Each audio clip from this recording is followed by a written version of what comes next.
Jacob was the easy target shared by all the low-ranked alphas on Watergate Street. He was pale, pretty, and so soft that anyone could push him around. Right now, I had him pinned in front of me. His thin lips were pressed tight, his eyes rimmed red, tears clinging stubbornly at the edges as if refusing to fall. His whole face was strung tight with forced defiance. Same rule as always, let me kiss you for 5 minutes, and I'll let you go. I rubbed my thumb hard across his lips, watching him pretend to stay calm as his expression slowly crumpled, like a sheet of white paper being crushed by someone's hands. If you let me go today, whatever you want to do to me, save it for tomorrow. He lowered his gaze, looking exhausted, trying to pry my hand off and run, but of course he was easy to drag back. Even a top-grade Omega, the type whose scent could knock someone off balance, would turn into a helpless target once he lost his family's protection. Even someone like me, bottom-tier alpha trash, could bully him however I wanted. I released just a trace of my pheromones, harsh and smoky, like cheap tobacco,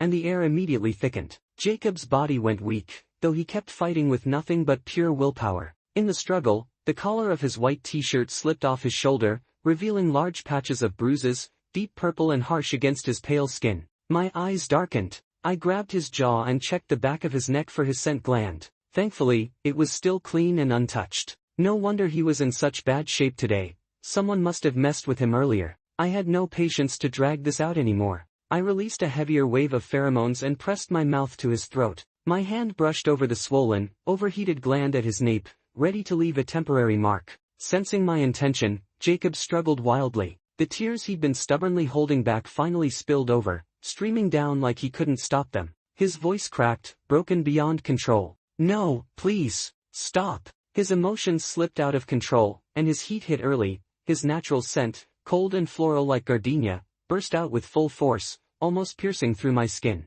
The A-grade potency washed over me so hard that my mind blanked. In front of a top-tier Omega in heat, a bottom-tier alpha like me was basically a dog. Jacob knew that too. That was why, whenever his heat was near, he stayed home and hid, carrying suppressants and barrier patches whenever he had to go out. But now, they stole my backpack. Please, Landon, just stay away from me, please, I can't take it. Jacob collapsed helplessly onto the ground. His usually calm eyes were flushed red with feverish desire, his breathing sharp and frantic, like a fish thrown onto dry land. And I was worse off than he was. A top-grade Omega's scent hitting a low-ranked alpha was nearly lethal. It stripped every scrap of rationality out of me, like I'd swallowed 10 doses of some intense stimulant. All I wanted was to tear him apart. Jacob took off his shoe and threw it at me, but with that pathetic strength, it barely counted as resistance. I reached into my pocket and pulled out a box cutter. Jacob froze the second he saw it, not daring to move. His tear-stained face twisted with despair, strangely beautiful in a tragic way. He was never meant to belong to me. I'd always known that. The next second, the box cutter slipped from my hand and hit the ground with a dull clatter. A blast of overwhelming pheromones slammed into me, pinning me in place. Jacob! Someone rushed over and scooped Jacob into his arms with extreme care. I forced myself to turn my head, and froze. It was Kevin, Jacob's beta brother, gone for 3 years. How could a beta have pheromones that terrifying? He'd barely released anything, yet it was enough to trap a full-grown alpha. My eyes were still burning from the instant reflex tears. My stunned stare met Kevin's furious glare. He put Jacob down for a moment, then kicked me hard across the ground. A heavy punch came right after, landing in my stomach, before he hauled me up by the collar. Did you do this to him? I looked at his familiar yet strange face and laughed, reckless as ever. Who else? Kevin's brows pulled tight together, his fist drawing back, until Jacob's weak voice stopped him. Kev, take me home. I don't feel good.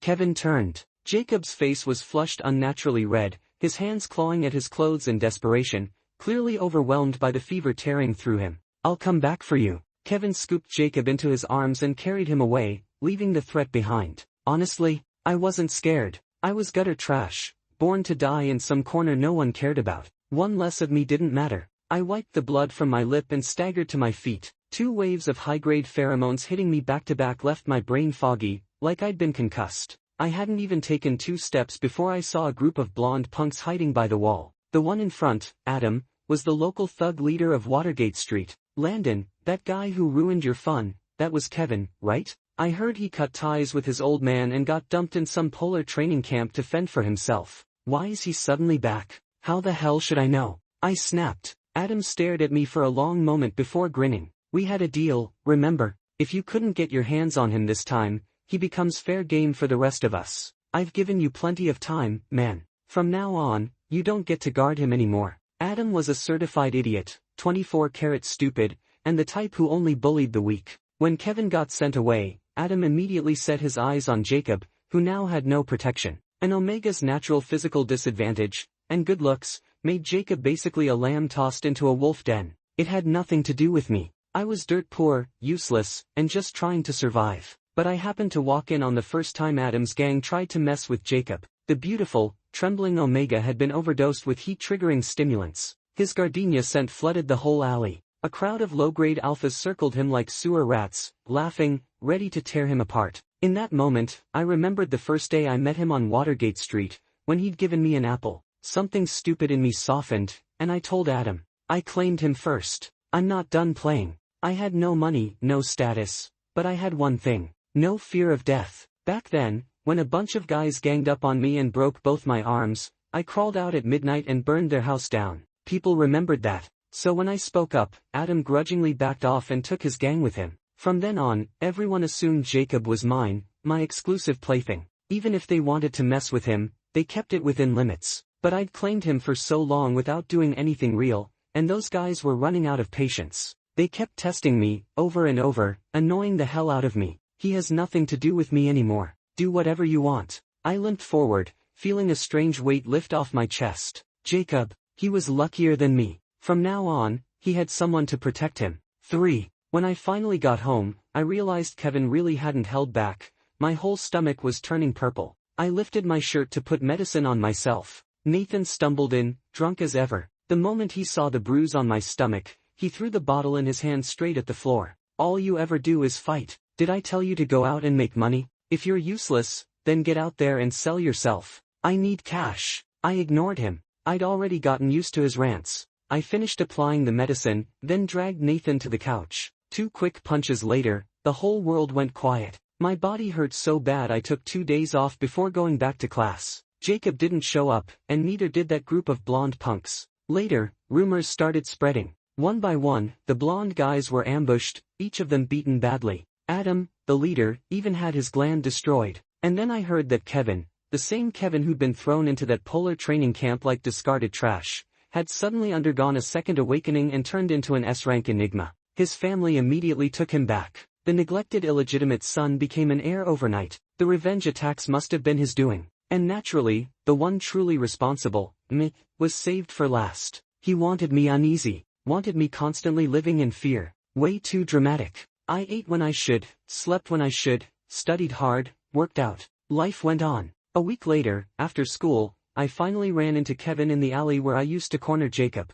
He was leaning against a wall in a black t-shirt and cap, looking relaxed, almost lazy. I pretended not to see him and tried to walk past. But the moment I reached him, a crushing wave of mental force pinned me down. My knees buckled, and I hit the ground hard. His pheromones pressed down on me like something tangible. Shift. I cursed internally. How the hell was I supposed to fight this? Kevin lifted my chin with the tip of his shoe and studied my face. Then he crouched down to look straight at me. Besides your mouth, where else did you touch him? My fist tightened. I swung suddenly, aiming to wipe that irritatingly calm expression off his face. Of course, he blocked it without effort. The guy was ridiculous, completely out of my league. No wonder. I had never even seen a B-rank alpha on Watergate Street, much less an S-rank Enigma, and only a handful existed in the whole country. The gap between him and me was wider than the gap between me and a dog. Kevin stepped on me easily, pinning my jaw to the ground. I could practically hear my teeth grinding against the pavement as blood seeped out. Great, the only thing I had going for me was this halfway decent face,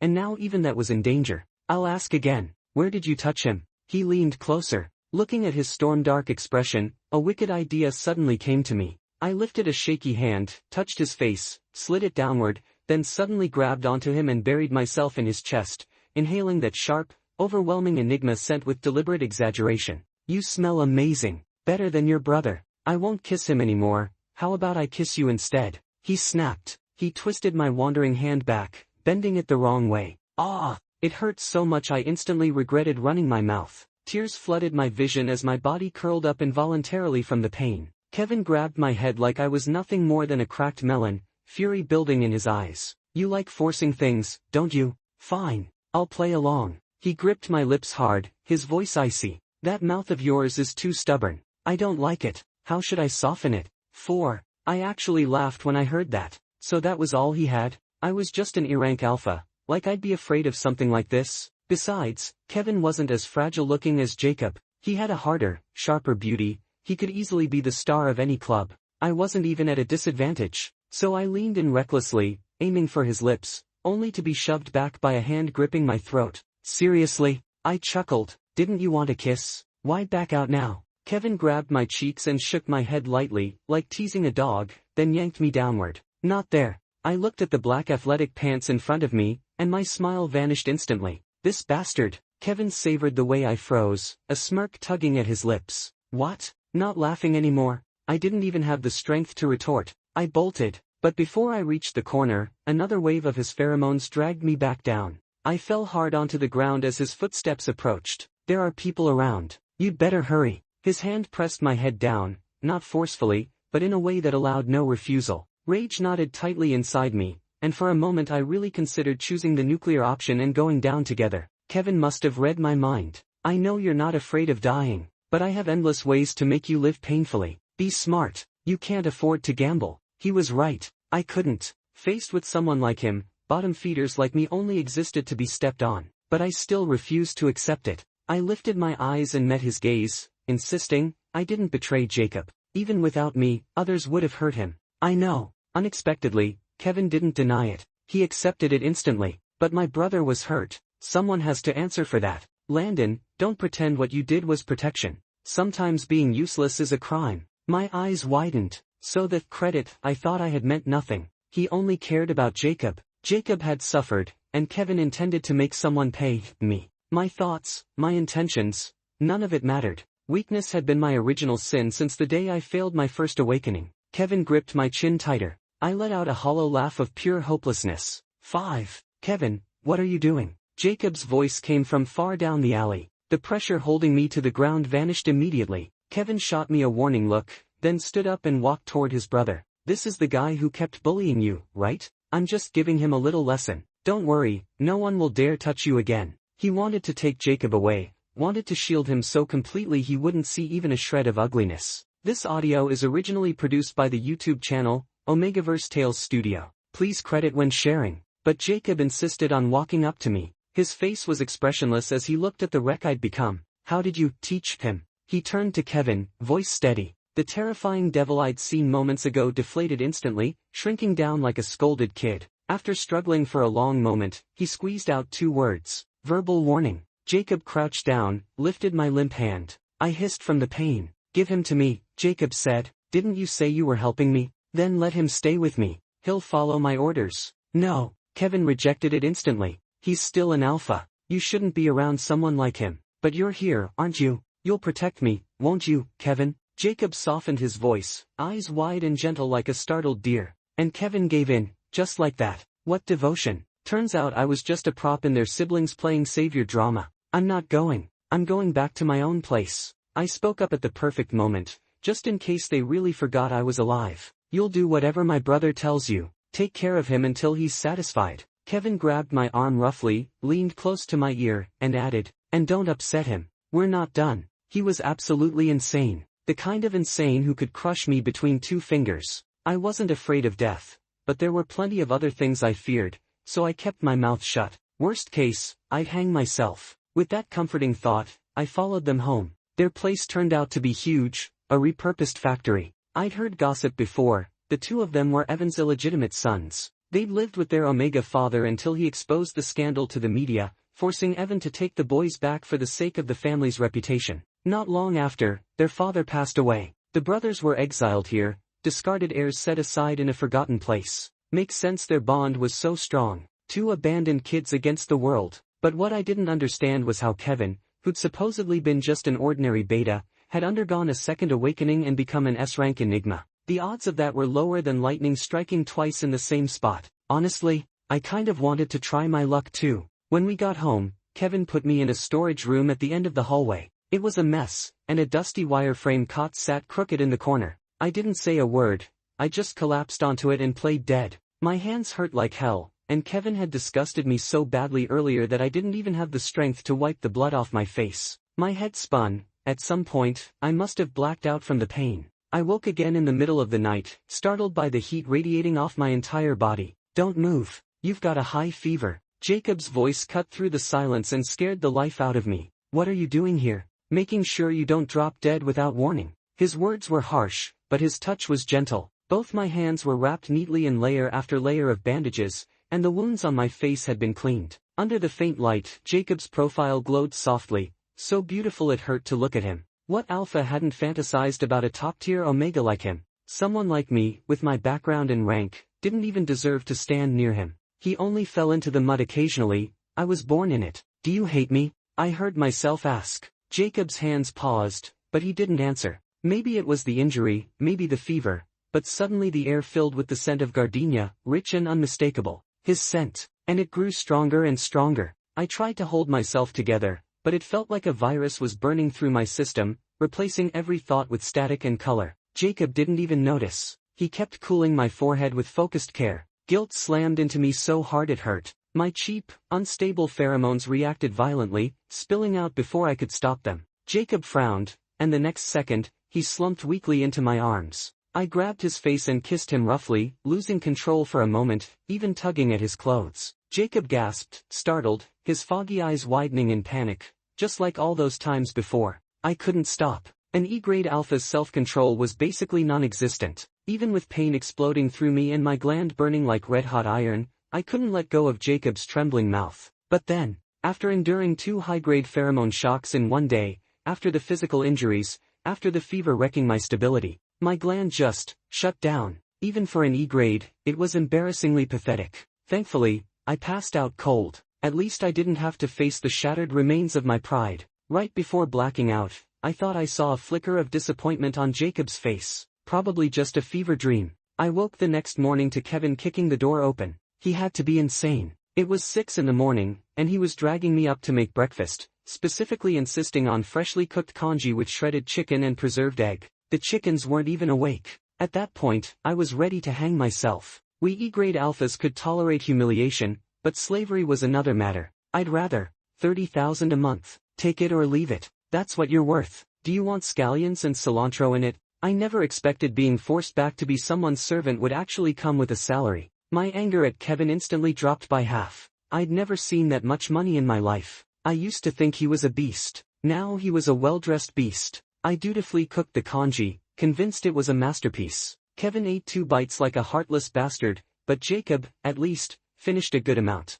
Let Landon transfer schools with me. He can be my bodyguard, Jacob suggested cautiously, clearly still intimidated by his brother. You want an E-grade alpha as a bodyguard, trying to die faster? Kevin snorted. Great, rank discrimination again. I clenched my tiny moral fists. I don't know anyone else there, Jacob muttered. Oh, so you and he are very close. Kevin's expression darkened immediately. Afraid Jacob would make things worse and I'd take the beating, I cut in fast. I know my limits. Driver, maybe. Bodyguard? No way. If you know you're useless, why aren't you trying to improve? Your pheromone control is a disaster. Even if I upgraded you to S rank, you'd still be useless, Kevin fired back. Wow, he really said that, huh? I had 100 curses ready, but before I could spit them out, he switched tone. Starting today, you're training with me in pheromone control. And fix your grades, 7 failing classes, and how am I supposed to justify your transfer? Got it. I agreed instantly before he changed his mind.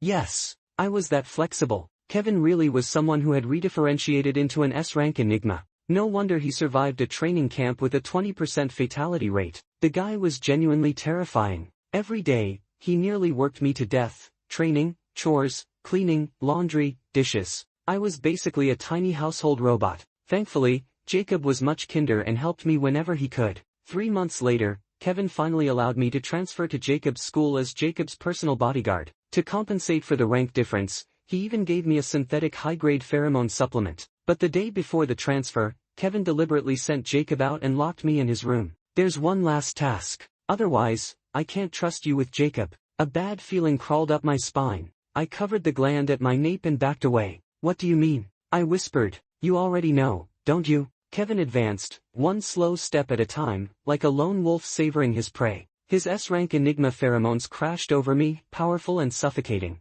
Panic shot through my chest so fast my eyes burned. He really hadn't forgotten. He wanted to return everything I'd ever done to Jacob back onto me. I'll say it again, I really wasn't trying to make your brother's life difficult. I shouted. I'm just an E-grade alpha. You're making yourself miserable just to piss me off. Are you out of your mind? You brought me back to get back at your brother. Kevin looked at me calmly, watching me lose control. If it's about getting even, then yeah, the effect's pretty good. I had nowhere to retreat. My back slid against the wall as the Enigma pheromones crushed me, my breathing erratic. An Omega's pheromones normally act as aphrodisiacs to me, but an Enigma's pheromones are different. They trigger heat, pure, uncontrollable heat. I was an alpha, and yet, I was caught in a heat only an Omega should feel. Even after 3 months of Kevin's training, where I thought my control had improved, facing an S-rank Enigma, my defenses crumbled in seconds. Kevin didn't need any force. I climbed up his neck on my own. I feel terrible. Help me. Where do you feel it? I don't know. I rubbed against him frantically, tears streaming for no reason. I didn't know why I felt so bad, only that I had never experienced anything like it before. My pheromones started leaking everywhere. Normally, as an E-grade alpha, Kevin shouldn't be affected, but his grip on my shoulders bulged with veins, a thin layer of sweat on his forehead. He was restraining himself like hell. I was the one being teased, and yet he stayed unshaken. Was he doing this on purpose? I grabbed his collar and pressed my lips to his, seeking release without any sense of order. Kevin pulled back quickly, then roughly pinned me under him, taking the offensive. His calloused hands gripped my thighs and lifted me. We tore at each other, no hierarchy between us, just two evenly matched beasts. With my trembling, Kevin squeezed the gland at the back of my neck. My mind went blank under the intense stimulation. Moments later, sharp canine teeth pierced the gland. The torrent of pheromones poured into me like a flood. I nearly blacked out. With my temporary mark, the Enigma pheromones will stay on you longer.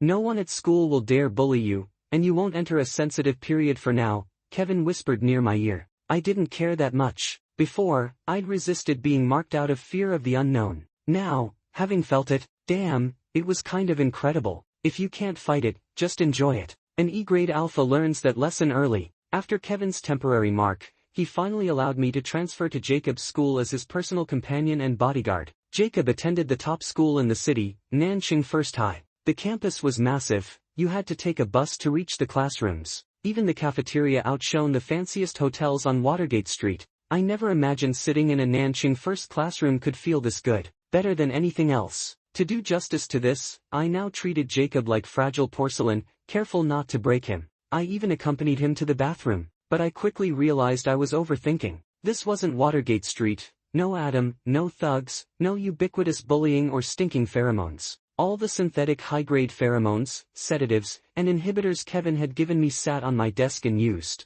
I still couldn't see the darkness and hypocrisy hidden in the sunlight here, far worse than the mud pits of Watergate Street. During P.E., I failed a fitness test and was assigned extra practice. After 100 push-ups, exhaustion hit, and my pheromones leaked uncontrollably. I collapsed on the field. 2 classmates carried me to the infirmary. I was grateful. Being away from Watergate Street too long, I'd forgotten how to guard myself. When they tied me to the medical bed and held surgical tools with smiles, reality hit hard. I had thought leaving the sewers would let an E-grade alpha bask in the sun. My wounds weren't fully healed, but I didn't care. I didn't care about this worthless life anymore. Pheromones leaked like my life depended on it. Cheap tobacco scents choked the room. My wrists bore deep bloodstains from struggling, but I didn't feel pain. I gave it my all but couldn't even touch the hem of their clothes. He's an E-grade alpha who's already been toyed with by an Enigma. Funny, I thought he was worth something at first. When we turn him into an Omega, I'm going first. Be careful,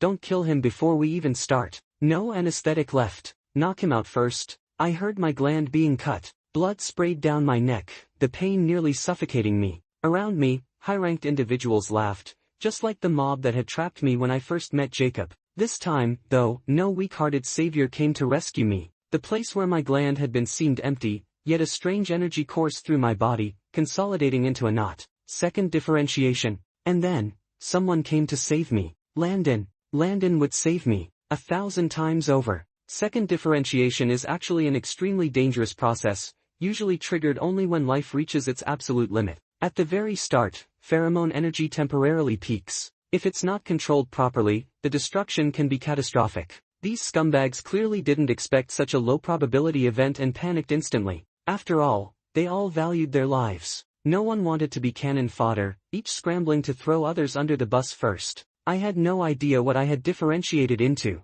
All I knew was that my pheromones felt purer and heavier than ever, capable of overwhelming everything. Wherever I went, chaos followed, and I was at the center of it, fighting alone. It was satisfying, in a sense, an indiscriminate rampage. Until the peak passed, life draining fast, pain returned, clawing back into my body. Through the haze, I caught Kevin's sharp, mineral-like pheromones, and Jacob cursing like a madman. Funny, ha, even Jacob curses. Stop hitting him, get him to a hospital, he's not going to make it. A broad chest engulfed me, the rush of air brushing past my ears. He was running. So, I had finally escaped my E-grade alpha identity, and someone actually cared about me for once. At the edge of life, I'd tasted a bit of sweetness. I had no idea how long I'd been unconscious. When I opened my eyes again, I was in a hospital. A bite guard in my mouth, limbs restrained. Jacob was by my side, while Kevin slept on a nearby sofa. You're awake. How do you feel? Jacob rushed to me, eyes bloodshot from exhaustion,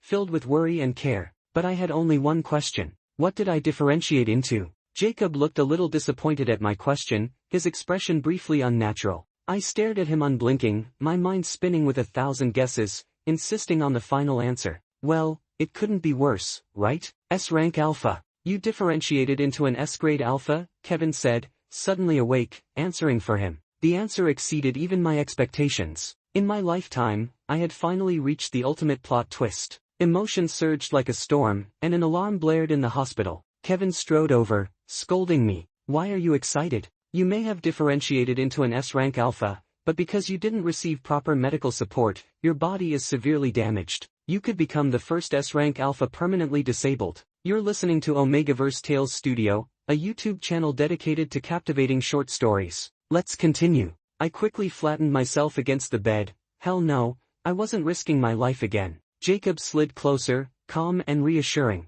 The doctors say the dangerous period is over. Now you just need to recover slowly, practice pheromone control, and you'll be discharged soon. I nodded obediently. Then, a sudden thought hit me. I grabbed Jacob's hand. What about the medical bills? I don't have money. Kevin had had enough and pulled Jacob away. I'll lend it to you. You'll pay me back with your life. I may not have been a saint, but I knew how to repay kindness. No matter why I'd been caught up in their lives, the outcome was undeniably beneficial. I'd earned money, seized the opportunity for second differentiation, now I was an upgraded version of Landon. So when Jacob asked me to stay and take care of him, I didn't understand it fully, but I didn't refuse either. Even with the rank upgrade, I still had to earn my own money, so it was a decent opportunity. Without rank restrictions, saving enough cash could let me rewrite my own fate entirely. Except, this job was getting harder. Kevin and Jacob, the two brothers, had recently gone mad. Everything was a contest. I'd just finished making tea for Jacob and Kevin wanted coffee.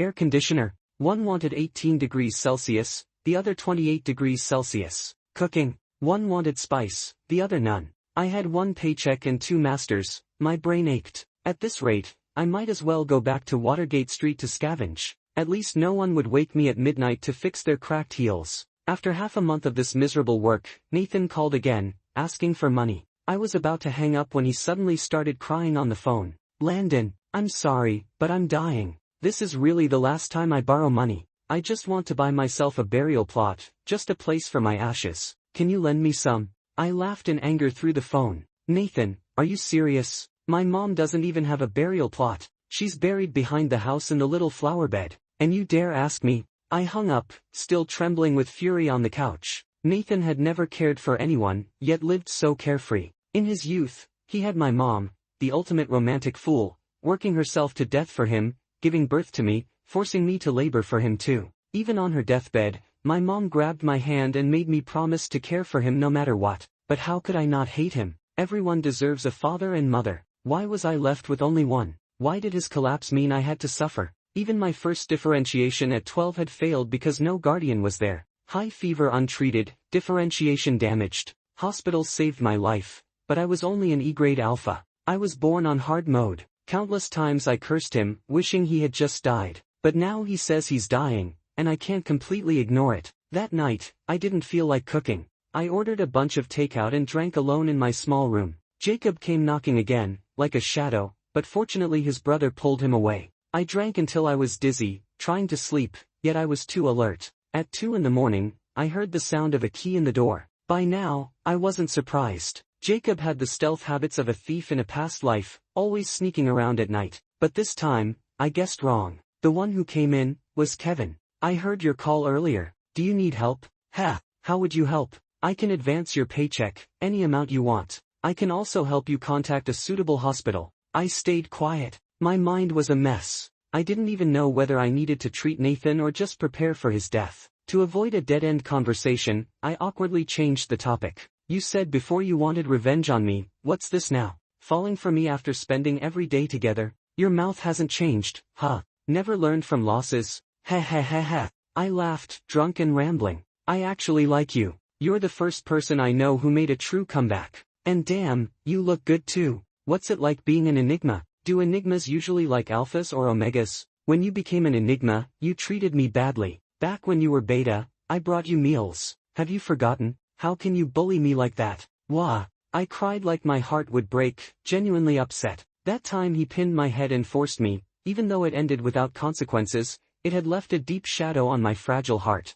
Kevin, normally so arrogant, seemed unusually patient tonight, answering my questions with interest. An Enigma can like anyone, but I personally prefer alphas. I haven't forgotten. I thought you had. That wasn't bullying, it felt good. I stared at him, utterly confused. What kind of nonsense was that? I didn't trust him at all. You don't believe me? We can test it. I tried to shove and kick him toward the door, almost managing to send him flying. But he reacted calmly and pinned me against the door with ease. How could I forget? Even now, though I had grown stronger, I was still shorter than him. I'm an S-rank alpha now. I don't need your pheromones to crush all the trash out there. What excuse are you using to bully me this time? Slow and deliberate, his voice was intoxicating. No excuse. I just like you a little. I thought he was insane. Yet my body wanted to press against him. Since my second differentiation, my glands had remained dormant thanks to medication. The doctors had said not to use pheromones for a while. Sure enough, the moment my pheromones leaked, my glands flared up, hot and painful. Kevin, I really don't feel well. Don't be afraid. I won't hurt you. He held me in his arms, emitting soothing pheromones to ease my pain. S-rank Enigma pheromones really worked. I felt hazily familiar with it. Did you use pheromones to calm me when I was in the hospital? Then why didn't you tell me? You'd notice on your own. It works better that way. I rolled my eyes at him, feeling a bit wistful. Do you think I have a chance to differentiate a third time? I want to become an Enigma too. Impossible. I snapped. Don't look down on me. Don't think only you can be an Enigma. But I won't give you life-threatening chances again. He held me tight. I still went to see Nathan. He wasn't in the hospital. He was at home, lying there waiting to die. People often get sentimental near death. After all these years, he had never lit even one incense stick for my mom, yet somehow found her portrait and was meticulously wiping it clean. Seeing me arrive, he looked lost, fumbling like a child with cloudy eyes. I'd had enough of these rotten people. No repentance when they were fine, suddenly playing the victim when facing death. Doctor said there's no cure. I asked bluntly. He nodded and handed me a diagnosis from the drawer. I read the conclusion straight away, basically hopeless. Money couldn't save him. Without wasting more words, I went to his bedroom and installed a portable camera I had bought online, then came back out and told him, "Don't worry, when you die, I'll handle your affairs." He trembled, wanting to say something, yet afraid to approach me. I'm sorry. If it weren't for me, you wouldn't even be an E-grade alpha today. It's my fault. You're still willing to look after me. I'm content." I cut him off sharply. I'm not an E-grade alpha anymore. I've differentiated into an S-rank alpha. I have a good future ahead of me, and none of this involves you. I'll take care of your affairs only to fulfill my promise to my mom, and so I don't owe you anything. That way, I won't meet you again in the next life. Having said it in one breath, Nathan seemed shattered by my words. He muttered for a while, but said nothing to try to stop me. Leaving his house, I felt completely drained. Rational as my words were, this had been my last living relative. From now on, I was utterly alone. Kevin was waiting at the door, and when he saw me, he drove me home. "Rest a little if you're tired," he said, patting my head like he was soothing a child. I was exhausted, yet sleep eluded me. At home, Kevin took me to my room. As he turned to leave, I suddenly broke down, clinging to him. "I'm scared. Comfort me." "Landon, don't be ridiculous." "I'm not ridiculous. I need you, Kevin." I need you. We held each other and kissed, this time with no other reason than mutual need. Even our pheromones didn't require deliberate control, they flowed naturally. In that haze of desire, neither of us noticed when Jacob entered. He circled behind Kevin, who was completely unguarded, swiftly drew a syringe from his pocket and jabbed it into Kevin's neck. "Brother, you're getting in the way too much." Kevin was stunned. He didn't even manage a word before collapsing to the floor, instantly asleep. I was even more shocked than Kevin. To knock out a fully grown S-rank Enigma in one instant, how much sedative had Jacob used? And here I had been treating him like some Jacob flower, playing out 3 years of forced domination fantasies. Little physical harm, maximum humiliation. Dazed, Landon. Jacob dropped the act completely, leaning in to rub my face, a gesture I had often done to him in the past. The irony wasn't lost on me. "You were faking all this, enjoying the acting?" I asked coldly. "You liked it too, didn't you? An E-rank alpha playing with a top-tier Omega like me, thrilling, right? These past 3 years, you nearly wore my lips raw. You enjoyed it, didn't you?" I ground my teeth. Jacob smiled calmly, pinching my earlobe playfully. "You know what's the funniest thing about you? A complete loser, still trying to play the good guy. No wonder people treat you like a dog. Every time my pheromones had you all over the place, pretending to push me away, it drove me crazy," he continued, eyes glittering. "After 3 years of reheated drama, I had to taste it one more time." Jacob grabbed a vial, smashed it, and said, "This is concentrated S-rank Omega pheromone. I know I'm not worthy of you now, but I promise you'll feel good." I inhaled the S-rank Omega pheromones without warning, my mind spinning. Jacob carried me back to the bed, pressing himself tightly against me, softly sucking on my lips with each motion. His kissing was skilled, perfectly in tune with stirring emotions. But my mind was consumed with the anger and shame of being toyed with. I couldn't summon even a hint of arousal. The stronger the pheromones, the more nauseated I felt. "I'm your sister-in-law now. Aren't you afraid your brother will hate you if he wakes up and sees this?" "Hate me? All my life, I've yielded to him in everything. He climbed over my shoulders to get here, and now he wants to take the only thing I care about. Shouldn't I hate him?" I truly didn't expect to become a coveted prize, making the 2 brothers compete over me. What the hell was going on? I chose him. That's my choice. It has nothing to do with him. Why him? You used to like me. Don't think I can't see it. Is it because you're S-rank now, so you look down on an A-rank like me? I'd need a second differentiation to even stand a chance. I never liked you. Back then, I was just too nice, a saintly fool. "Impossible," he muttered. "You liked me. You were so gentle when you kissed me. We survived 3 years together on Watergate Street. Kevin just came back." Jacob muttered to himself in madness. I, tormented by the Omega pheromones, felt excruciating pain. I grabbed a shard of glass from the floor, hoping the pain could snap me out of it. Before I could use it, Jacob snatched it and pressed it against his own gland. "Stop!" I shouted. Tearful, he whispered, "Once I differentiate into an S-rank Omega, you'll like me again." No way. I liked someone for who he was, not for his rank. An ambulance was called for both brothers. Kevin went to a regular ward to recover, while Jacob was rushed to the ICU. The doctors said Jacob's condition was serious. Not only had he failed to trigger a second differentiation, but he might even lose his glands entirely. I stayed by Kevin's side, unsure how to face him. No matter how much of a bastard Jacob was, he was Kevin's only younger brother. Kevin's feelings for him were undeniable. And now, because of me, Jacob was hurt. Kevin might well take his anger out on me. Just then, Kevin woke up. Where is he? As expected, the first thing on his mind was his brother. He harmed himself. He slashed his glands. He's in the ICU, and the doctors say the situation isn't good. They may have to remove the glands. Kevin was silent for a long moment. I couldn't stay quiet and spoke up. "I'm sorry. I didn't think it would come to this." He shook his head. "It's not your fault. I didn't guide him well, didn't pay enough attention. When he wakes up, we'll take care of him together, okay? Will we still be together?" I asked, seeking reassurance. "Why not?" He looked genuinely puzzled. Tears in my eyes. I hugged him tight, too choked to speak. This story is exclusively produced by the YouTube channel, Omegaverse Tales Studio. If you enjoyed it, don't forget to subscribe. I had always been a coward. Before, I had nothing, so I pretended nothing mattered. Now I had someone I wanted to cherish, and I couldn't act carefree at all. That idiot Jacob coveting his sister-in-law, you better teach him a lesson. Don't worry. When Jacob woke up and realized his glands had been removed, he became silent and withdrawn. Kevin stayed with him, talking for hours. Later, Jacob was sent abroad for further study and came to say goodbye before leaving. "Prepare well. don't give me another earrank. I laughed, kicked him, and told him to scram. At night, Kevin tossed and turned me in bed, no matter how much I begged. We need high-quality babies. Next time, differentiate straight into Enigmas. Don't hold me back. Exhausted, I slapped his face. I'll give you babies. Let me go. He held me down, kissing me fiercely, teasing with mock seriousness. You can't get down. I remember, you like forced love.